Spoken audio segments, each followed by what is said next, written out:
Right, hey guys, how are we doing? Back another video from Gigguk off of his second channel, God. And just before we get into this, on my Patreon now, every week I'm reacting to Solo Leveling as the episodes come out, and I've also started reacting to the original Dragon Ball anime series. I've never watched the original Dragon Ball before, so episode 1 is currently available on the Patreon, links in the description. Maybe go check that out. Before that, let's go check this out. Gigguk's going to be ranking every anime trope. Let's get into it. Hello, my weebs and gamers. My All team right. make me a quick short list of some of the most prevalent anime tropes. This isn't a complete list of every anime trope, because God forbid there are so many. I look at this and I'm like, I can't really think of many others that are not just like genres or shit like that. Okay. Oh my God, he really had to pick some of these, didn't he? If you watch enough anime, you see some things that are prevalent in the anime. Tragic anime backstory, ara, signature attack, beach episodes. Okay. Oh, filler episodes. A medium. Some of them I never get bored of no matter how many times I see it. Sometimes I'm like, this is just anime being anime. And sometimes I'm just like, man, this makes me ashamed to be an anime fan. Yeah, okay. So I'm God going to talk about some of my favorites and some of my most detested anime tropes and cliches that you can find in the genre. First thing, the tragic anime backstory. I don't mind it, but it happens so often, you know? Now, I don't know if this... I guess this is kind of a trope, right? Has it been done so many times that it is a freaking trope now? This one is actually pretty fucking hard because tragic anime backstory covers an entire spectrum of different anime and different genres. I think the important thing about the tragic anime backstory, because when I hear about tragic anime backstory, here's the trope that I think of. There are two scenes. It's either the first scene is in the middle of a fight, and then you find out the tragic anime backstory, and that anime backstory leads to some kind of power-up. Character gets a power-up because they remember this tragic anime backstory, and then he defeats the villain because he remembers the powers of whatever happened in his backstory. And the other thing I think of with tragic anime backstories is motherfucking Demon Slayer. It's not the Demon Slayer trope, but my God, does Demon Slayer do this for fucking everyone? Oh, yeah, every time he's about to kill someone, it's like, I remember being a human now. I remember being a human now. God, my life sucked. Okay, let me set the scene. The villain's about to die. Yeah. You don't give a shit about the villain. Cut to tragic anime backstory. Oh no, now see the villain got a bad backstory. It happens a lot, not just for villains, but one of the biggest death flags you can have in anime is if this character who has had no character development suddenly gets a shit ton of backstory and a shit ton of flashbacks, and it's all sad. You fucking know they're gonna die, man. JJK in the Shibuya arc did that a lot. What was her name? Oh, I don't want to put up spoilers out just in case, but yeah, you guys know what I mean. We got nothing on her backstory, and then we learned everything before her face exploded. You fucking know they are going to die. I'm gonna put this right smack dab in the middle. I do not feel strongly for it or against it. It all depends on the execution. Moving on to Ara. Yeah, I was trying to think. Here's the thing. Has the internet ruined Ara? I think the internet has ruined Ara. It's become a hell of a lot more, how do I word it, of an acquired taste through how it's been posted in the past few years. Now, you know what I mean? You know, it's no, it hasn't. It hasn't to me. If I hear it in anime, I'm still. Yep, this one's a banger. Still Another thing that I think the internet has definitely ruined for me is the Ahegao face. That shit used to be hot, and now I see enough TikTok girls doing that fucking face, enough cosplay girls, enough e-girls doing that face, and now I just fucking cringe, man. It was never hot, yo. You capping, man. You capping. But damn. Every time I hear an Ara, whew, all right, still hits the same. Signature attack. Oh, mate, signature attacks are sick. All the time. Kamehameha never gets boring. Vegeta doing his Gallic gun's always freaking cool. Like, get to Getensho, Ichigo. I'm starting to watch Bleach now. That's not going to be on the Patreon, but maybe when the 3rd tier starts, because I want to watch the first 2 tiers, so I'm up to date. Damn, so much anime to watch. Signature attacks, or at least an A. Or, I guess, like, shouting your attack names, which is definitely very, very anime. Come on. Yeah, this is A tier. This is A tier. Here's the interesting thing. This only works because it's anime. You see a live-action adaptation, or you see any live-action film, if they start shouting out attacks, that shit's fucking weird, and that shit's fucking cringe, but for some reason, when you see someone... Yes! I'm glad he put it in A. I missed that. My mouse was right-clicking on the play button and coming up with options that I didn't know I actually had before. Yo! Okay, but, oh my god, I can adjust the speed! Wow! But anyway,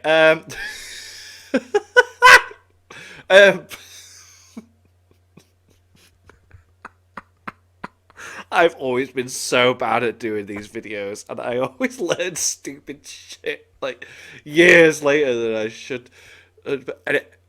Anyway. Shouting attack names in anime? Cool. That shit is hype. I'm gonna be a One Piece fanboy again. You can see the difference between the live-action One Piece adaptation and the normal One Piece anime, where in the anime, it felt normal for everyone, no matter how serious or goofy that character was, to shout out their attack names. And bonus points if you're an OG One Piece fan who knows the hype of when a character shouts an attack name and that attack has its own particular font that goes with it. And then in the live action adaptation, it didn't work for some characters. I didn't mind it, if I'm honest. It didn't hit the same. But then again, I don't watch the One Piece anime, so maybe like that's why I wasn't really... Actually, yeah, that's probably why I wasn't too bothered. Because I just read the manga and I just see the text and it's not like got that hitful kind of like, but like, you know, when it's like, gum, Gatling gun, I'm just reading it, it's doing it, and I'm cool. I've never actually experienced like the music and the build-up and everything like, so to see that on the live action, it didn't bother me, really. Because it's fucking weird if you do it in live action. At worst, shouting attack names is just a bare bones basic, here's what every anime character does. At best, it brings so much fucking hype. Moving on to Beach episodes or an A, at least. People saying S, people, God. Chat, you are too blinded by boobies, man. You are too blinded by boobs. I'm gonna put B. I think beach episodes kind of overused. They're fine. I'm never gonna complain about a beach episode, but to me, guys, I'm an onsen episode guy. Come on. Okay, look, guys. Beach episodes are fine. Wake me up when we get to the hot springs episode. That's the superior beach episode, man. Come on. Sometimes there's a place for it. But there have been some beach episodes that have completely put the plot on a standstill, and that's kind of pissed me off because I'm just like, yo, can we just get on with the plot, please? Unless you have something like Code Geass, where the beach episode is also technically the plot episode as well. That's the best kind of beach episode. Moving on to cat girls, monster girls, etc. S. Did you make this list? I know you made this list, D. I know you put cat girls, D, but did you really want to put how cat are we talking here, D? How cat? I'm not gonna lie, guys.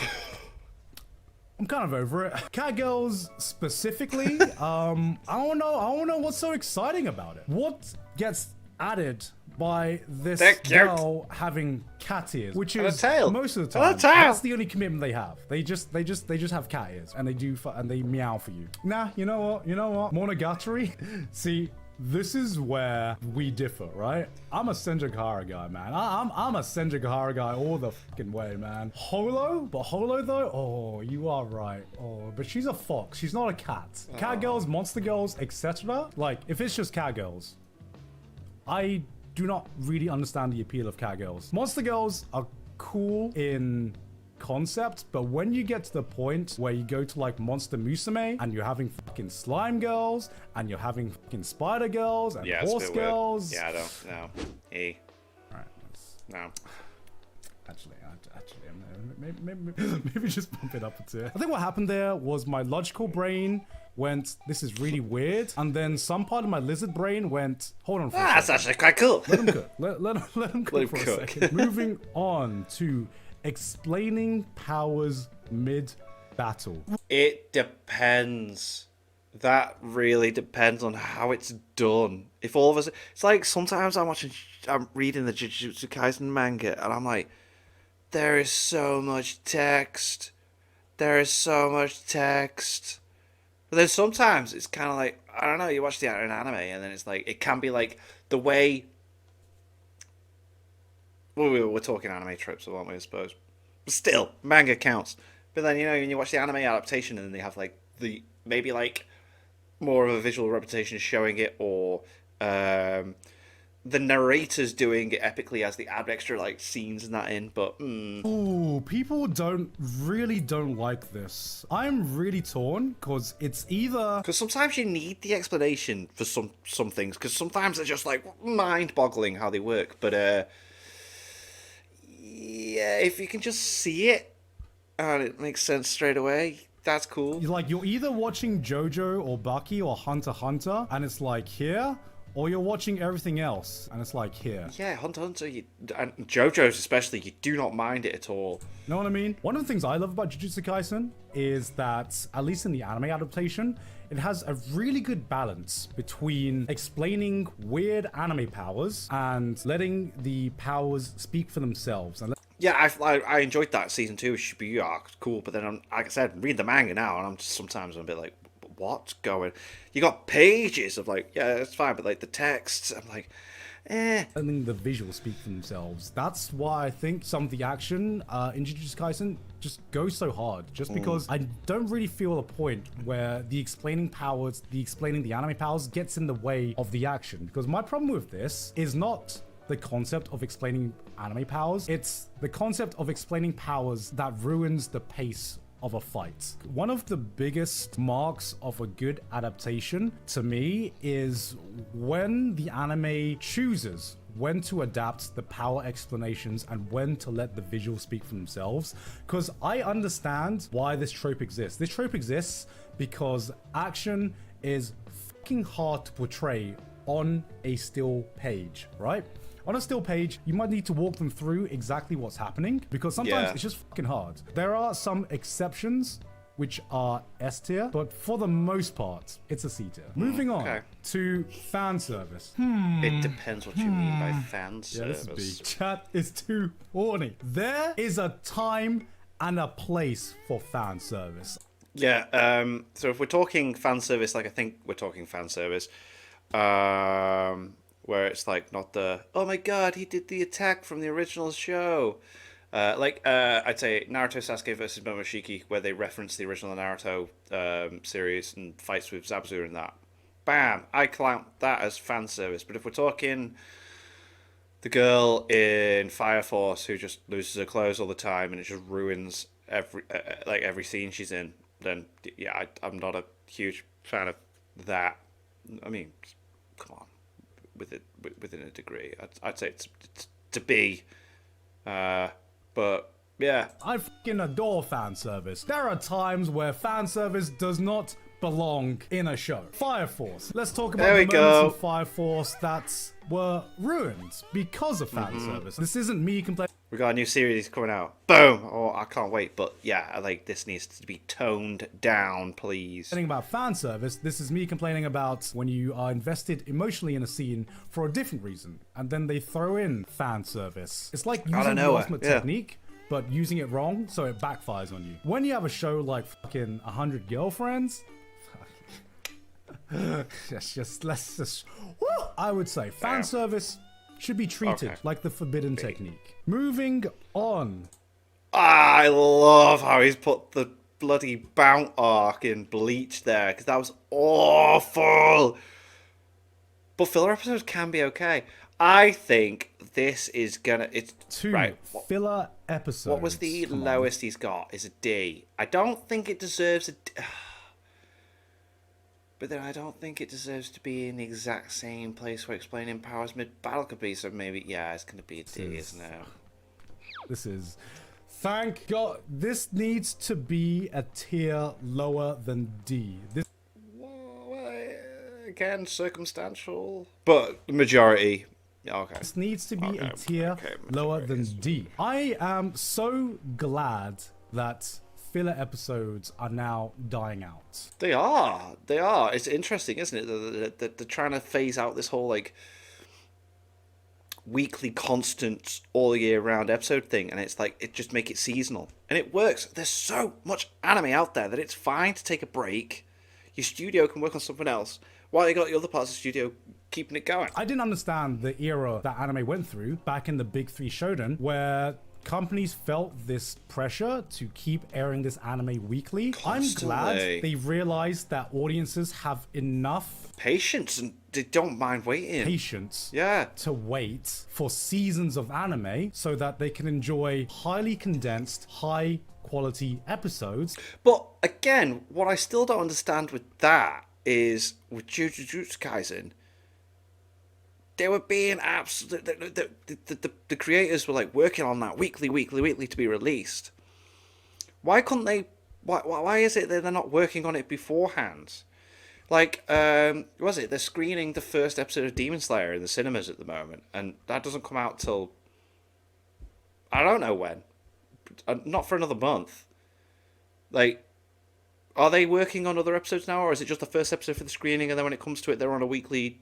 I don't understand. Instead of just shitting out weekly episodes and padding it out with filler episodes and filler arcs. The only thing I will say is One Piece, please learn from that. I'm gonna be real. When I saw the Kakashi Mask episode, That and when was I saw the brilliant. other filler episodes before that, I didn't know what it was filler. But as soon as that happened, something just clicked in my mind, and it just made so much Yeah, but that was a funny episode. That was funny. sense about, oh, that's why sometimes it feels like episodes just are shit. A scene like Yeah, like Shippuden started off with so many filler episodes, and the original Naruto had like 98 episodes straight through of filler, which again I didn't realize until I started reading the manga. I was like, wait, where's all the stuff? Where's all the stuff? like Shikamaru's shogi match with very happy. his dad, which is technically, by the definition of filler, a filler moment because It it's is. not in the manga. Yeah. But it adds so much to There you his go. It character can be circumstantial. that was not present in the manga, and it built on the foundation that the manga had. And it's one of my favorite anime-only scenes in all of anime. Absent or dead parents. Yeah. Meh. It's not the worst thing in the world, and I know why it exists. It's overused, to be honest. Okay, my biggest question is, yes, there are so many fucking anime with absent or dead parents. Do we want the parents there? Yes, it's unrealistic that every Yeah, like I'd say like 8 times, maybe 7 times out of 10, the absent parents have nothing to do with anything, so they're just not there anyway. So why mention it in the first place? anime character has dead or absent parents. In general, even with someone like Kirito, for example, Kirito's parents are present. They do show up at They're just the not end of there. Alicization, but for Yeah. the most time, they're absent. And to be fair, I don't think having a whole arc with his parents would have added any new Gun Gale Online Season 2 is coming out! Can't wait. dimension to Sword Art Online. A lot of the times, I think that they would just affect the pacing. The only times absent or dead parents are good is when it actually builds on the plot or the themes or helps with the character development of the show. Doesn't really add or anything to the show, but Like, Hunter x Hunter wouldn't really be a thing without Gon's dad being absent. Like, his whole thing is to go out there and be a hunter to be able to find his dad, hence the name Hunter x Hunter in it. You know, so that's quite important to the story. But yeah, it doesn't happen very often. to be fair, doesn't really detract anything from the show either. All right, moving on to genre deconstruction. Is this even a trope? Can I add a new tier, which is just, what is a deconstruction? It's Yeah, what hard, does it's that hard to call mean? this a trope, number one, because I don't think anyone really truly understands what a genre deconstruction I is. don't One know. of the biggest trends that started in the video essay community is we would call X show deconstruction, and then we would have new video essays being like, actually, X show isn't a deconstruction. It's now just a meme, just to call everything a deconstruction. Calling something a deconstruction now is more a marketing strategy to be like, yo, this one, it's different. It kind of just became a meme. I'm actually What do you going to omit this just because I don't know how this is a trope at all. Unless it's just the fan base calling everything a genre There was no explanation to what that was in that sentence or those sentences whatsoever. deconstruction, in which case it would be C or D tier. So, moving on to the power of friendship. Huge fan of Power of Friendship. Huge fan. Black Clover absolutely nails Power of Friendship. Freaking, let's go. Let's go. S tier. Power of Friendship all the way. S. At least an A. I'm gonna put it C tier. What What? No! Friendship gets a bad rep, I think, because of Fairy Tail. Oh, Nuxtaku would hate seeing this. There are two sides of this coin. Not that he cares about anime anymore, but Jesus Christ. Let me break this down for you guys. What the Call fuck? it the power of friendship. Yeah. F tier, right? Call it having Nakama. S tier, right? Because we have One Piece. But are they not the same thing? It is definitely the anime trope where working together, the power of friendship prevails. But I do think that there is some kind. It's not like completely. It's not completely down here like F tier. Are we counting like comrades and bonds in the The power of friendship, you dick. power of friendship, guys? Are we just going to discount Gurren Lagann and how hype that was? Or the fucking bonds of friendship Gurren Lagann's the best one for it. that my crew in JoJo went through? I think it's cringe if it solely relies on just the power of friendship prevailing through everything. But having a strong bond with your fellow comrades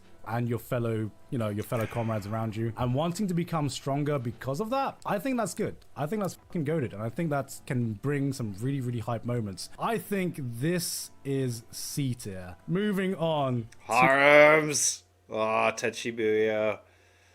God, I had a crush on her when I was younger. To harems. Alright, I'm just gonna Yes. I'm just gonna be degenerate for some reason. What do you mean? For legendary reasons.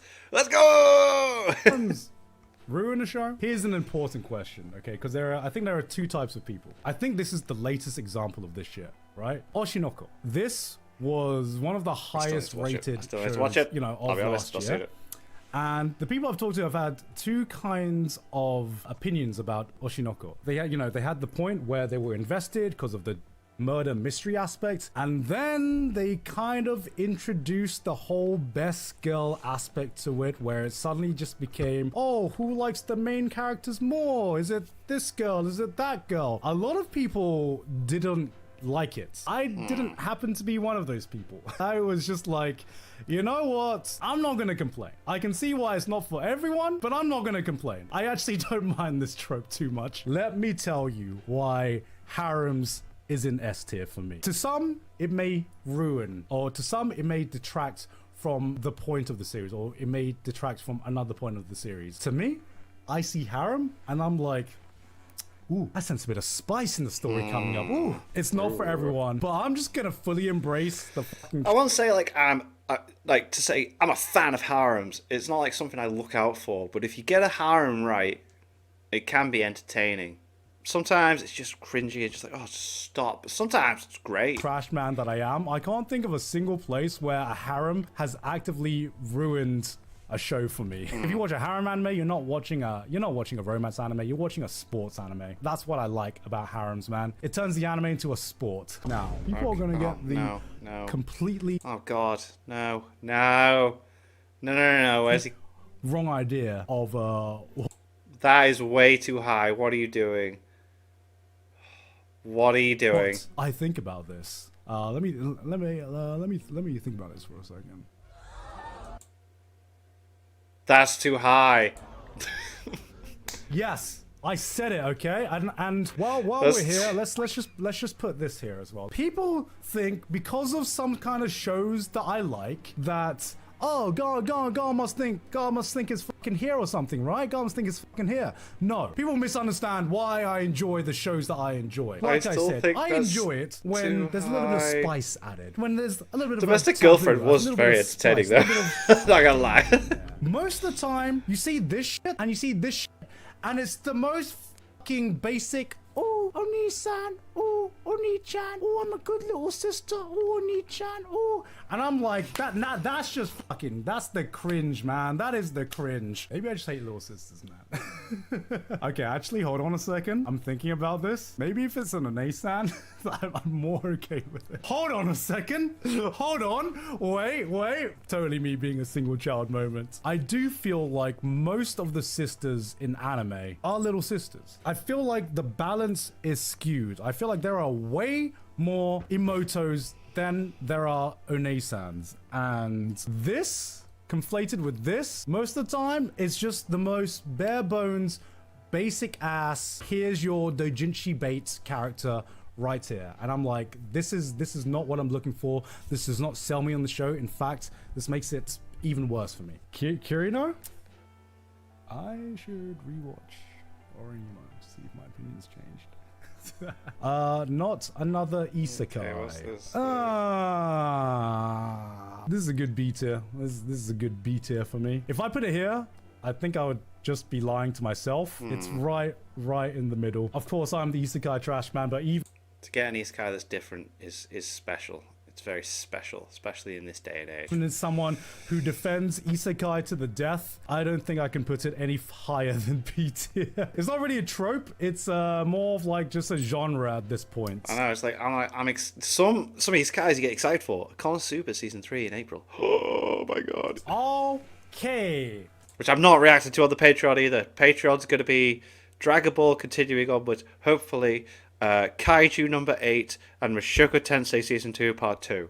Time for the next one. The 1,000-year-old loli one. I'm gonna be real, guys.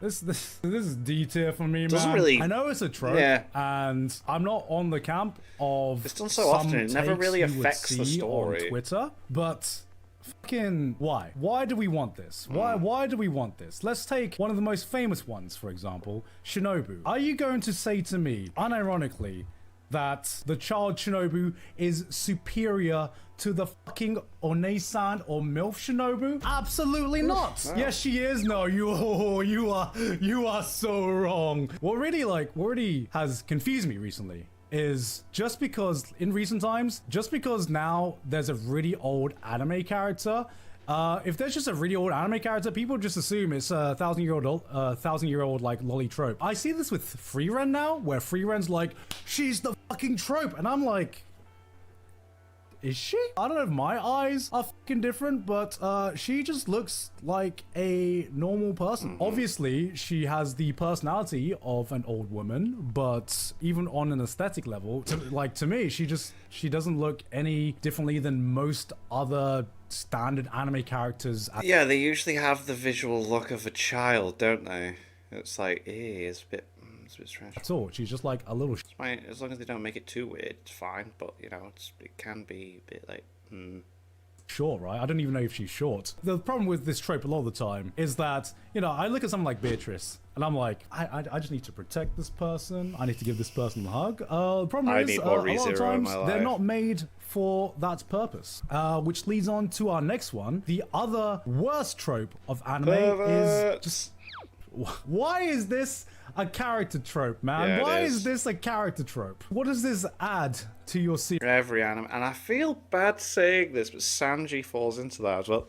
Like every anime seems to have that guy, and we just don't need it. We don't need it, you know. Series. Jiraiya Sensei? Oh, don't say that. Oh, No, not my Jiraiya. The pervert thing with Sanji, I never thought was particularly funny, you know? There are some jokes with One Piece that I just thought, this is a bit lazy. To me, being a pervert, adding a pervert thing as a joke is, at best, kind of eye-rolling. At worst, is fucking Meliodas from Seven Deadly Sins, and actively makes me dislike you. The only place I think it works is because it's a core part of the character, which is fucking Rudius, and that's because you're not fucking meant to like Rudius. Mineta as Yeah. well, holy shit, you're so fucking right. Oh, I hate Mineta so much. Moving on to power-ups can Is be. there a non-hype power-up scene? Yeah, it's got to be A at least. I was trying to think so, yeah, if there is power-ups any always point sick. that a power-up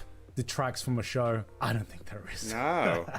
I don't think there is. At best, we get something fucking legendary that permeates popular Super Saiyan's culture. just forever gonna be actually, you're absolutely right. This is phenomenal. A-tier. I had to think about it for a second. Unfortunately, even though there are some very hype scenes, there are some ass pulls as well. There have been times where I've seen a power up and I'm like, oh, this is a bit coming out of nowhere, isn't it? But I will say that the arse pull scenes feel like they are less prevalent than the actual hype power-ups. For like 90% of anime power-ups, this is the scene that the entire anime has been building towards. This is the scene that you're going to be rewatching, and most of the time, it is absolutely fucking hype. It's one of the things that anime is best known for. You get an A tier. Student Council. I am indifferent towards this one. I don't really have much to say about it. I'm kind of indifferent. I don't have a lot of animes are set within one way schools, or another. So when I see a Student Council, I'm not exactly like this show. But when I see a Students Council, I'm also not like, yes, let's go. Let's go. I really don't have much to say about this. It's fine.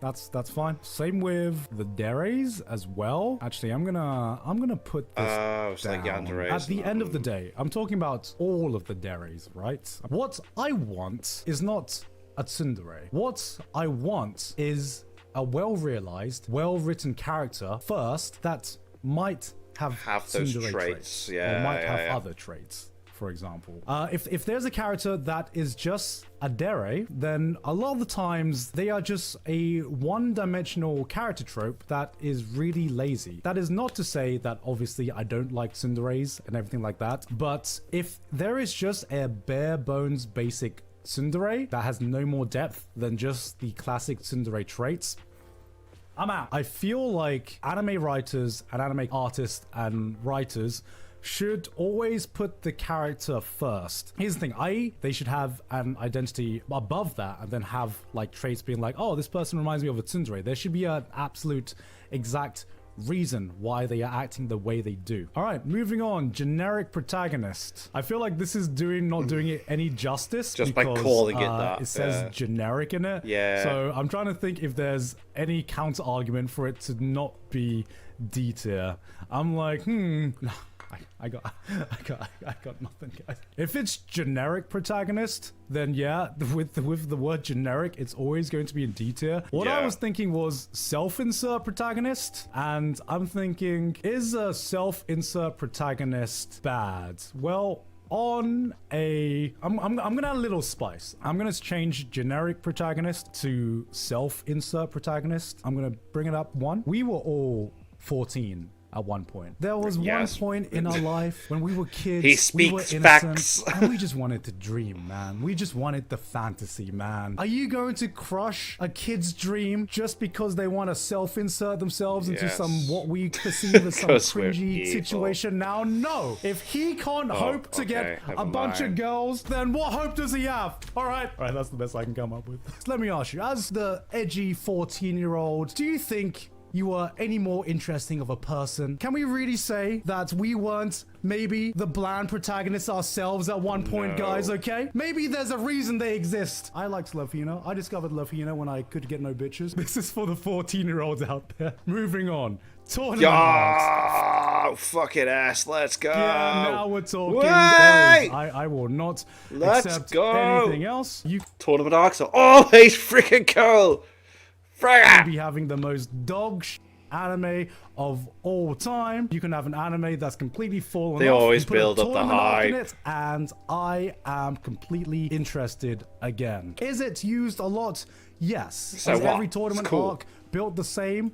No. But sometimes you just have a formula that works. Okay, you can have other series that do some things differently, but it's just such an easy way to, number one, build up. It's just such an easy way to introduce a huge ensemble of new characters and such an easy way to build up compelling narratives with rivals, with friendship, with a lot of different bonds that you can build up. And it's just a fucking easy way to bring the hype. The fang. Oh, the little... Okay, here's an important question, guys. Here's an important question. Not Are something we I doing the look meat for. fang or just the little fang? I don't know. I kind of dig it. I don't know why it makes such a difference, but it's so weird, right? You have like this anime girl smiling, and it's like, just the all one right, too. that's all right. You had a little fang, and you're like, yo, that's adorable. really as cute. fuck, Like, man. yeah. What Suddenly, is that this about? my That's so aesthetic. weird, I yeah. mean, Astolfo just ruined an entire generation of boys with his flesh fang. And only his flesh fang, right? You skin fang? No, fuck you. The skin fang is great, man. All right, high school. I mean, there have been good high school animes, but I roll my eye most times I see it. It's not completely D tier, but my God, can we have more settings, please, than just... Yeah, it's not like I go, oh yes, it's set in a school again, let's go! It's like, oh, okay. high It's just, school. like, I would so love many to other have more schools, like, settings than okay. just high school.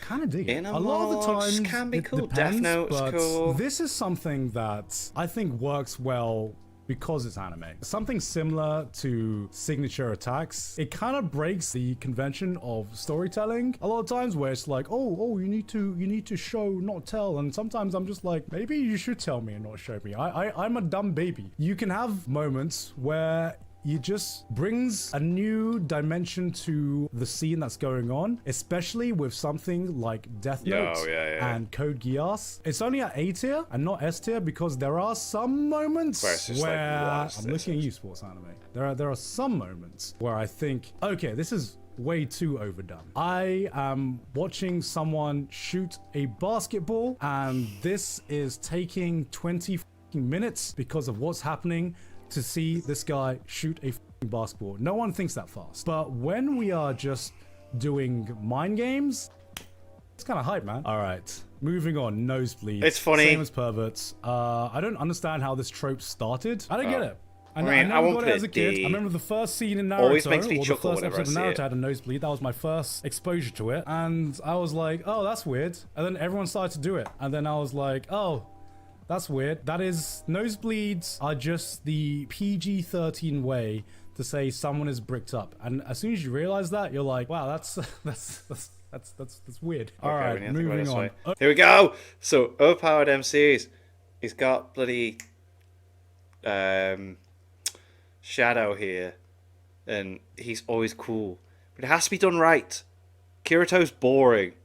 Like, Sword Art Online Alicization got really freaking cool when Kirito wasn't there.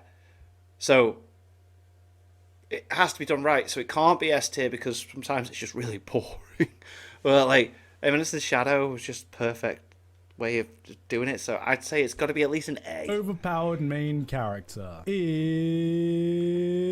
is beta. Really much depends on the execution. I'm not arguing with it. Really depends on the execution. For every Sid Kagano, there is 10 million generic overpowered isekai protagonists that do not deserve the title or the powers that they have. Imagine a Gojo show. Well, Gojo luckily isn't the protagonist of Jujutsu Kaisen. Yeah, he's not the main character, so I'll take that. I mean, the fan base certainly thinks he is. So this one goes right in the middle for me. Moving on, running with toast in mouth. It's weird because I don't see this often. I feel like it's kind of fallen off. When was the last time you saw it? When I was don't the see last that time you often. saw it? No. Dead trope. It's a dead trope, and it had its charm. It's not completely D tier. Actually, I'm going to put it B tier. I have no feelings about it. I see an anime girl running with toast. I'm like, I was like, yeah, cool. All right, so whatever. yeah, I'd I be the think same it's actually. Okay. pretty pointless now because I've realized that they have stopped using it. If I see an anime girl running with toast, I will get nostalgic. Yeah, I've not seen that in I'd be like, yo, they did the thing, man. Bring it back. Actually, bring it back. Hero/villain team up. Mate, this is always sick. It's always sick. It's an A at least. It's an A at least. Let me tell you. Oh, okay. Yeah, there we go. Cool. I don't fucking care. You know it's hype, Sick. man. It's always This sick. Always villain sick. could have been the most detestable piece of shit of all time. But He if could have he's committed fighting war with the- crimes, Ah! yeah, you team up with the hero, you're like, hell Let's yeah, go. Man. It's just, I don't know why. There It's are some so tropes sick, where yeah. my little brain goes, oh, I like this. Mate, Goku Frieza versus Jiren was like the sickest stuff going. They're completely out of their forms. They're struggling, but it's like these two should not be fighting together. They should be hating each other, but it works. Let's go. When you get the teamwork dynamic down as well, it's like, yes! Oh, yes. Interested. This is hype. This is cool. Yeah, I don't know. Like I said, it's something that definitely could not exist. It's logic like this that could not exist in the real world, but in the fictional world of anime, if you team up with the villain, for some reason, your brain is just like, I forgive everything you've done beforehand. During this moment, yes, all is fine. I've forgotten. Let's just enjoy these two unlikely duo just teaming up. Okay, now we're getting into time skips. This time skip, I honestly think time skips out of everything. This is the best. This really? Not everything else has been in order, but I will say I fucking love time skips, man. Time skips, I think, is my favorite. It needs to be done right again. Sometimes, like, ooh, it gives the author more space to like offer more questions out, and then just like spend time answering it, I guess. But like, I don't know, the Boruto time skip so far has been interesting because we're now getting dripped the bits that happened in between. Like the last chapter was pretty cool. It's monthly. I wish it was weekly, but it's fine. I just want something to actually happen now. I mean, to have it established that like Boruto is stronger than Kawaki is a bit weird, but like we've got this other threat now that apparently seems to be stronger, so it's like, oh, it doesn't matter. Narrative trope that you can find in anime and maybe just in general. Okay, here's what I love about time skips, right? Here's what I love about time skips. There's like the mystery aspect to time skips. The first few episodes or the first few chapters after a time skip, you are just so fucking excited about. It's like coming to a high school reunion again and just seeing what everyone's been up to and just catching up with everyone and seeing the type of adults that people turn into. That is some of the most excitement when you start a new arc. In the case of a shonen, number one, you're like, yo, how many new attacks do you know? How much did you power up? Are you like on the power scaling part of things? Are you A tier? Are you S tier? Even beyond shonen as well. The other time skip I remember, the Attack on Titan time skip as well. Gee, yeah, like, okay, yeah. Like going from like season 3? All right, yeah. Yes, that was... All right, yeah. Oh my god, just thinking about it. It went from Eren pointing at the sea to invading this other island. And oh, yes, okay. Season 4? And it's like, where's everyone? What's happening? What's happened? Oh my god, yeah, okay, fine. Everything changed? Yeah. And it was a completely different genre of show? Like, at worst, a time skip will get people talking about your series again. Like Boruto. At best... it is some of the most interesting shit. You can completely change fucking genre like you did with Attack on Titan. Yeah, time skips are goated. Training arcs. Sick. It's A tier. It's not as hype as the tournament arc and the time skip, but it is nice just to know that you're about to get progression. People are like, just skip it. Nah, you need the training arc. Okay, here's the ultimate combo. Do you know why it's A tier? Because training arcs go hand in hand with either tournament arc or a time skip. That's true. That's true. Can't argue with that. You are he's going right. into a tournament arc or a time My god, he's right. skip arc, okay? That's why it works so well. Training arcs don't hit as hard if it's just a training arc that doesn't lead into like either of these ones. Yeah, because training arc will lead into those. He's right. He's right. He's got it. I think the one that affected me the least was probably the Deku training arc. Like he learned kind of like full cowling back then, and that was the one that I was just like, I'm okay with it. Yeah. I'm okay with it. All right, moving on to transformation sequences. It's very much execution dependent. Like sometimes they can get tired. As if he said it to that and not the other stuff. But okay, right. Go on. Let's let him talk. And get old really quick, but if used in the right way, they can bring the hype, baby. Because especially in some older anime, it got boring very quick. That Sailor Moon was it for my favorite tropes in anime. This is a very weird list, but it is my list. You probably disagree with this list. But that was my list, guys. If you agree, if you disagree, please comment below. That was very If you're watching this on entertaining. YouTube, I'm streaming this live on Twitch. You can catch me on twitch.tv/Gigguk. But anyway, that's been it from me. I've been Gigguk, and I'll see you all next time. Bye.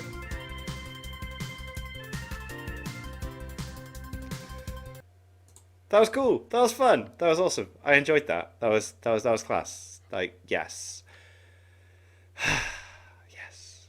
Some shouldn't have been so high, shouldn't have been so low. But that is the whole point of tier lists. They are personal opinion based. And then we talk about them, we go into it. Yeah, that was fun. Thank you to my patrons. If you want to have your name at the end of every video, I want to be able to watch patron-only reactions. Like I said, I'm doing Solo Leveling every week and Dragon Ball. And when we get to April next month, there'll be other stuff. But just getting into the swing of it. So, you know, I'm taking it slow.